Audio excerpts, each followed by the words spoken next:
So today we're going to be talking about the Radix 6, which is a new car from Team Corelli. Now, Team Corelli actually released this car along with the V2 update of their 6S line of cars that they released last year. And this looks amazing, and I'm really looking forward to running this car. I think they've done a lot of interesting changes, and I'm going to be talking to you about all of these changes in this video, as well as giving you a side-by-side comparison with the V1 Python that I have here, so we can actually see some of the differences between the two cars.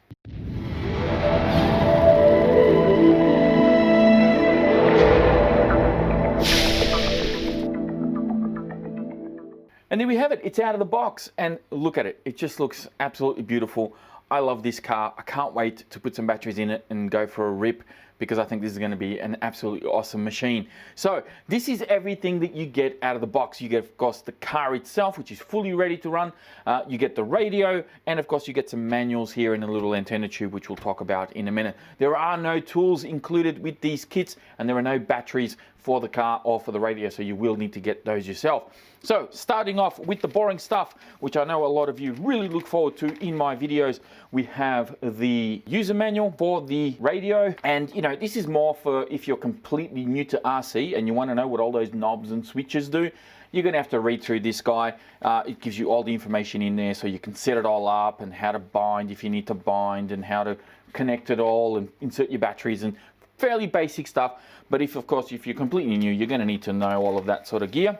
Now, the manual for the car is actually not a bad manual. I've had a bit of a flick through it. The only thing I can really criticize Team Corelli here on is the quality of the print. As you can see, it's very dark. There's a lot of contrast going on here, and there are some pages inside that you can't even make out what the hell's going on. So this particular page here, you can see there, they've labeled everything, but you can't even make out what's going on. So I think they need to improve the quality of the print.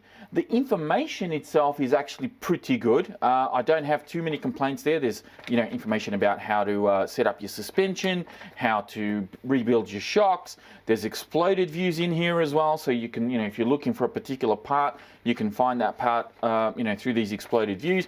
But again, there's a lot of contrast there, and you can't really make the parts out too well. And even in the parts list, some of these parts, you know, they're just black shapes. So I think the quality of the print needs to improve a little bit. Maybe a color cover as well would really help. I know it's just a manual. A lot of people don't go through these. They don't really going to care, but these finer details do make a difference in the end. And, you know, if they can tune the printer to print a little bit better, hey, why not? Now we've got a manual also for the ESC. This is the Torx ESC 185. This is actually a rebranded Max 8 ESC from Hobbywing, which is really good. There's a lot of tunability here. There's, you know, information about how to calibrate it, which if you've ever calibrated a Hobbywing ESC, they're all the same, so really easy to do. And then of course you've got the chart here for your tuning, and one of the coolest things that they allow you to do with this ESC is actually set the BEC voltage from 6 volts to 7.4, which is really good, because if you decide to upgrade this steering servo, not that I really see a reason for you to do that, and we'll talk about that in a minute, but if you do decide to upgrade the steering servo, well, you can run this guy on high voltage, which is really good. So good on Team Corelli for doing that. Now, the last thing in the bag is the antenna tube. This is probably one of the more important things that you get with the car, but the little cap just comes off so easy.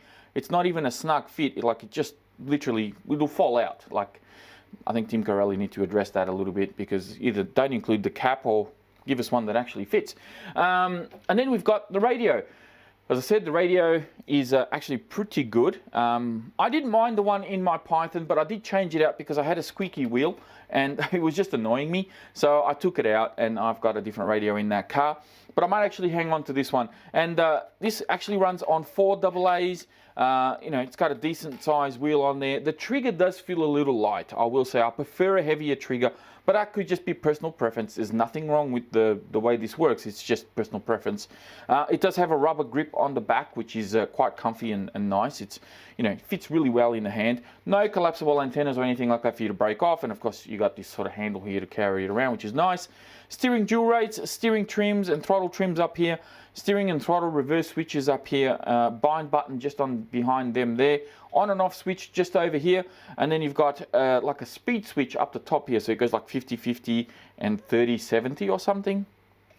Sorry, there's a bit of fluff on there, I'm just rubbing that. But yeah, other than that, it's actually a pretty good radio. I don't really have too many complaints about it. I think, you know, for a ready-to-run radio, it does the job, it's got good range, and that's all that really matters.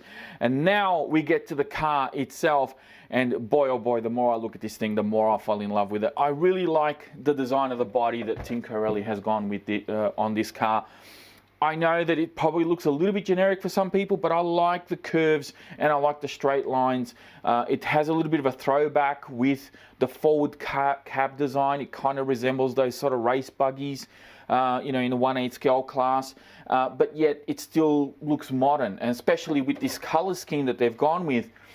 It actually looks really, really good. I like that they've given us, you know, kind of like a little spoiler on the back here. In the actual body design itself. It hugs the chassis really well. It blocks a lot of debris and things like that in the front. It actually does a pretty good job of blocking a lot of yeah, just rocks getting thrown up into the actual chassis itself. And then the car, as you can see, actually looks really, really good. You've got a nice aluminium chassis underneath with all countersunk hex screws. Unfortunately, this guy's not going to stay like that for long, because on the gravel track where I run, this is going to look like it's been sandblasted after a few runs, unfortunately, but it does look fantastic when it's brand new. We have big bore aluminium threaded body chocks all the way around. We've got sway bars all the way around already pre-installed, and the whole thing just looks really, really good. So let's get into it. We'll start with the body. And for those of you with a keen eye, may have already picked something up that a lot of companies are doing these days, and that is, of course, to tether their body pins. But Tinkerelli have actually gone a step further here, and I really like what they've done. This may have been completely accidental, I don't know, or maybe it was done on purpose. Either way, I'm happy they've done it, because the body pins actually have a little bit of a curve to them, and you might see that there against the white background. And it just makes it just that little bit easier to put the body pin where it's meant to go, and obviously grip it and take it out again. A lot of the other companies that I've seen do this haven't picked up on that, and people tend to rely on these tethers to pull the pin. The pin is like, it's too thick and it just won't come out properly, and then the tether kind of breaks away from the body pin, and then you're going to have to buy some new ones. So I like that they've allowed you, you know, to just grip the pin, which is something that, it's very minor. I've spent a minute talking about it. Some of you are going to laugh at me, but I don't care, because it's these small things that make the biggest difference and allow you to enjoy the hobby just that tiny little bit more. So good on them for doing that. The body itself is just screen printed. As you can see, there are no protective tapes or anything like that on the inside of the body. So if you want to protect this from getting scratched up, you're going to have to tape it up yourself, because otherwise it's going to rub on the chassis and so forth, and then the paint will eventually start to come off. So maybe something that Tinkerelli can do in the future, but for the moment, it's what it is. The thickness of the body itself is not too bad. It's not super thick, but it's certainly not the thinnest body that I've held in my hands. Given it's a buggy body, you've got a lot of, you know, shock towers and wing mounts and things like that that are going to protect the body in case of a rollover. It's probably not essential that these guys are super thick. So I like that they've kept it fairly light, and yeah, I think it's going to hold up just fine. Now, for the car itself, there it is there in all its magnificent glory. If you are unfamiliar with this style of car or with this brand, well, this is going to be all very foreign to you. You may not really see too many differences, but if you've been keeping up with the current events on these cars, you might actually spot a couple of little things for those of you with a really sharp eye. Now, first thing off the rack here is the tires. The tires on this car, I'm actually really excited about. I think that these are going to offer me slightly better grip than the Python tires did on my gravel BMX track. And I'm really looking forward to using these. I'm hoping that they do a better job, because I have been wrong before. Sometimes I get really excited about a set of tires and then they don't quite work out. But I'm hoping that these ones actually hook up pretty well. The wheels are the same as the Python, so that hasn't changed. As we move across to the front here, as you can see, we've got these big, beautiful aluminium threaded body chocks, sway bars pre-installed. I think that these are 4mm drive shafts, and they are CVDs in the front. We of course have pillow ball suspension on these guys, and something that they've changed as well, there's actually a little washer just in here, where on the Python that is not there. So I like that they've actually updated that so that you don't accidentally give this guy the wrong camber setting when you're adjusting those. Now, the steering links are actually solid. Now, you might be thinking, oh no, they've gone from adjustable turnbuckles to plastic, but they actually have metal, they have steel inside. They've just made them fixed because, let's face it, these are basher vehicles, they're not race vehicles. Most people that have the ability to adjust these are generally going to adjust them wrong anyway.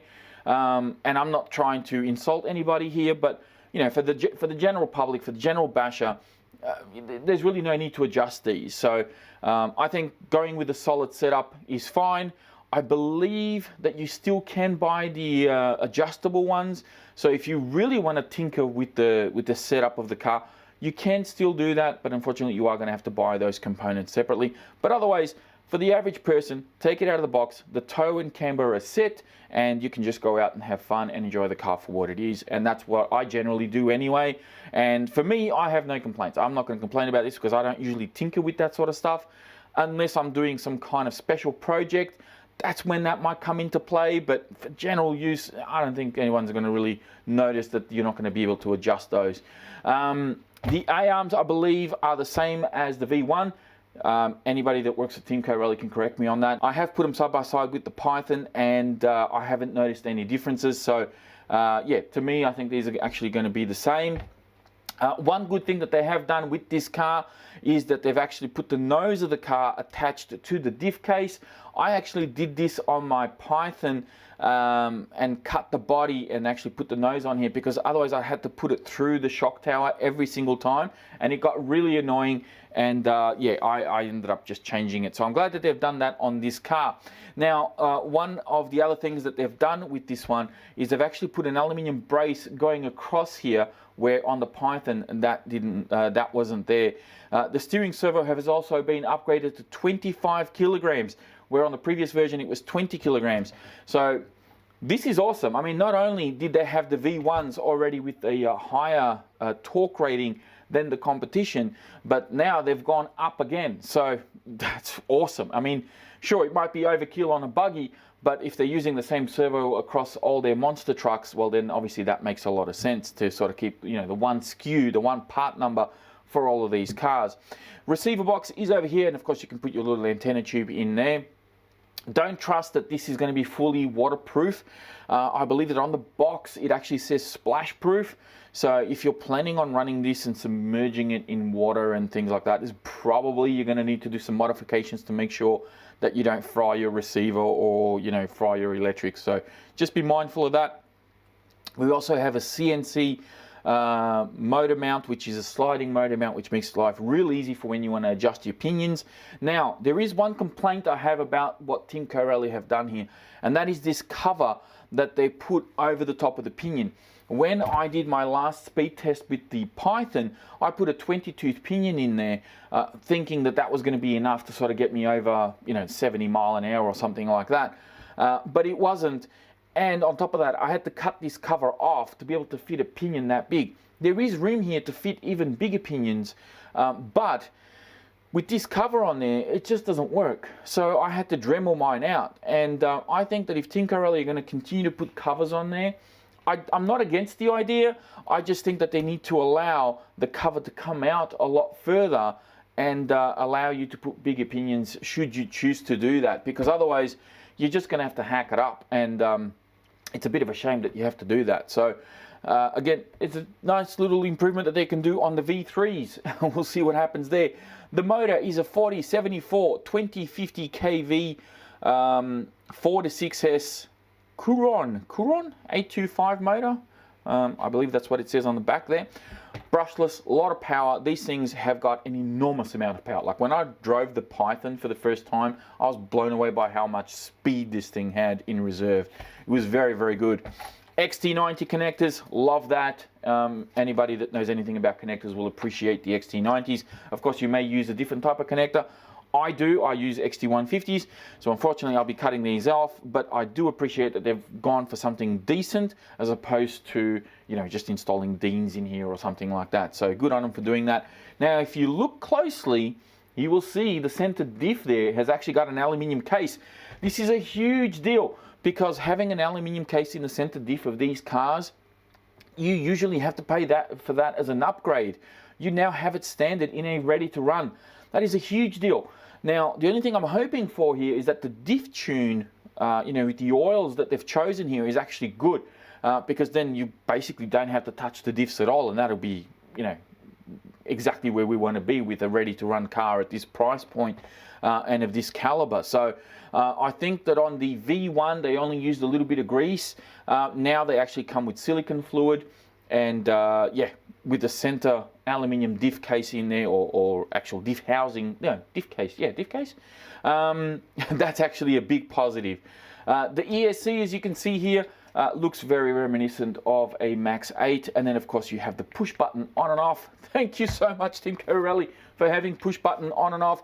I hate those sliding switches. Anybody that's seen some of my more recent running videos will definitely understand my frustration with these sliding on and off switches. Every time you land the jump, the thing would slide and move and then switch the car off, and I'd have to run down and turn it back on and go back up and do another jump, and it will turn off again. It was so frustrating. Velcro straps for your batteries. Now, the only downside with this design that Tim Corelli have got is that there isn't a lot of room here lengthwise for you to put huge batteries. I would encourage them to maybe move the ESC back a bit. I mean, there's a good 20 millimeters there that you can probably move the ESC back and allow for a slightly longer tray. Maybe that's something that they can address in the future, but for now, you're going to have to sort of settle with standard size, you know, 4S and 6S batteries to go in here. You got to be pretty particular about the type of batteries that you put in these trays. But the straps are very good. They're very strong. The walls on these trays are actually pretty solid. So no complaints. And they're actually raised off the chassis, which means that any debris that gets into the car is going to fall through the tray and not just constantly be rubbing up against the underside of your battery, which is something that I've noticed with a lot of other cars. Again, this is a small detail that makes a huge difference to the end user, because you're not killing your batteries when they're sliding around on gravel. So good design, I think. That's really nice. Now, another thing that they've changed on this car is the rear chassis brace. There's actually another reinforcement, really hard to pick up on camera, or you can sort of see it there, but there's another reinforcement all the way down there that runs all the way to the front of that rear chassis brace, and that's going to give you a little bit more strength. So really like that touch as well. Of course, you can see that there's also an aluminium servo horn there. I just noticed that as well. 5mm shock towers in the rear, 4mm shock towers in the front. All aluminium standoffs for the shocks as well. No plastic on those. And last but not least, we have a couple of improvements on the wing mount. Sorry, I'm just trying to see if I can show this as best as I can. But this wing mount, and I'll put it next to the Python so you guys can see the difference. This is actually being beefed up. It's a little bit stronger. This part in here is also a bit beefier than on the Python.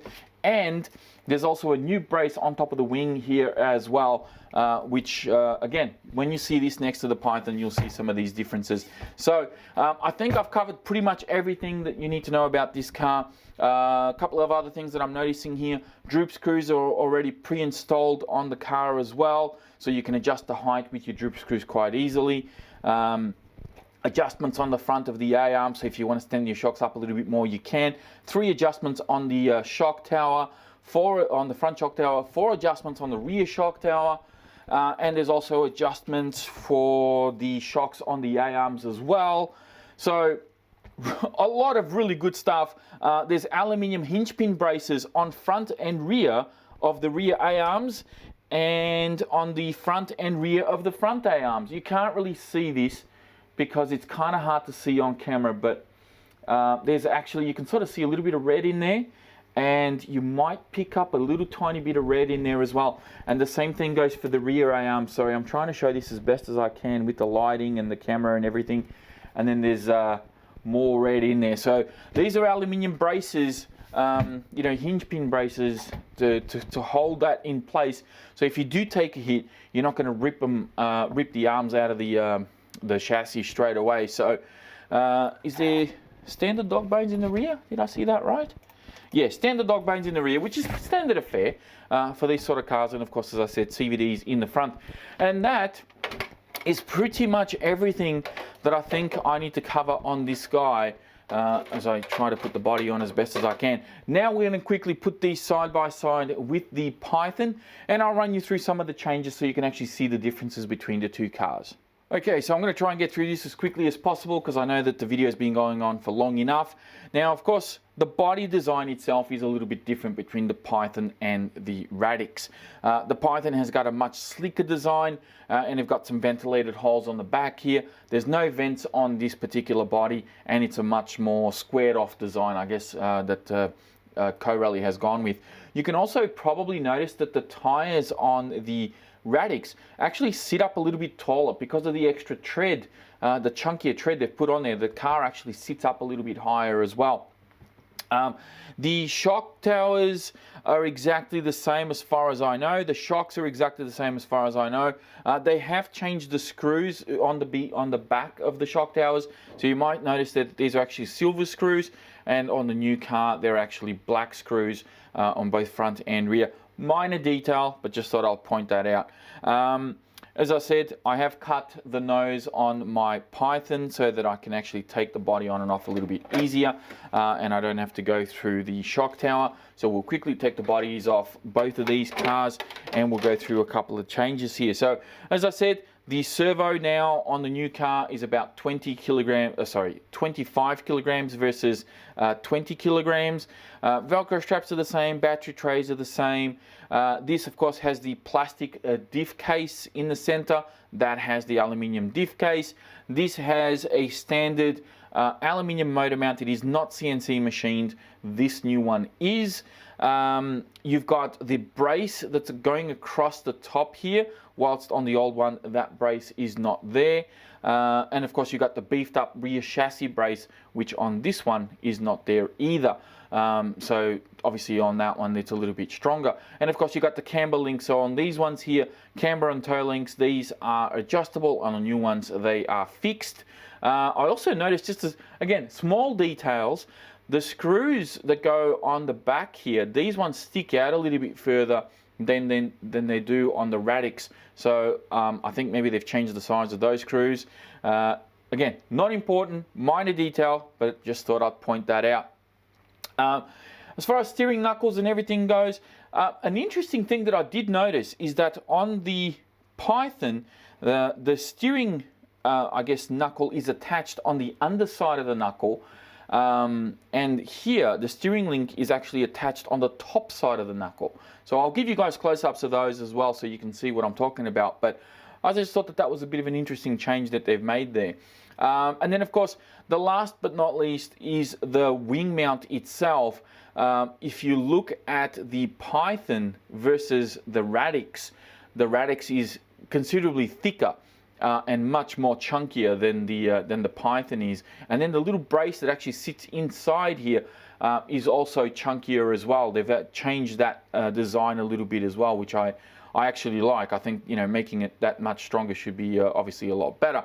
And then of course the last thing is just the way that the wing attaches on the Radix. They've put this one piece kind of wide washer on there, and on here you've got two individual ones on the Python. The wings look exactly the same. I don't think they've changed the wings at all. The wheels are exactly the same. The chassis and everything else are exactly the same as far as I'm aware. And that's pretty much it as far as what I can see between, you know, the differences between these two cars.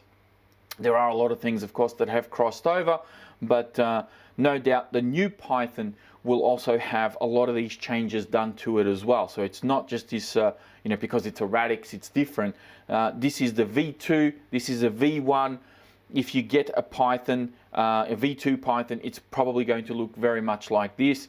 Yeah, if you have the V1s, well, obviously you can see the differences here. And that's pretty much where I'm going to end this video. Thank you all very much for watching. If you enjoyed it, please be sure to hit that thumbs up button on your way out. Don't forget to subscribe if you're new, and hit that bell so you can stay notified with everything that goes on here on the channel. If you want to follow me on social media, don't forget to check out the links in the video description. I'll have links in there to all my socials, and you can follow me on those if you so choose. I'll also have links in there to the Timco Rally website, where you can find out some more information regarding these cars, as well as the other cars that they have in their 6S lineup. That is it from me. Thank you again, and I'll be speaking to you all next time.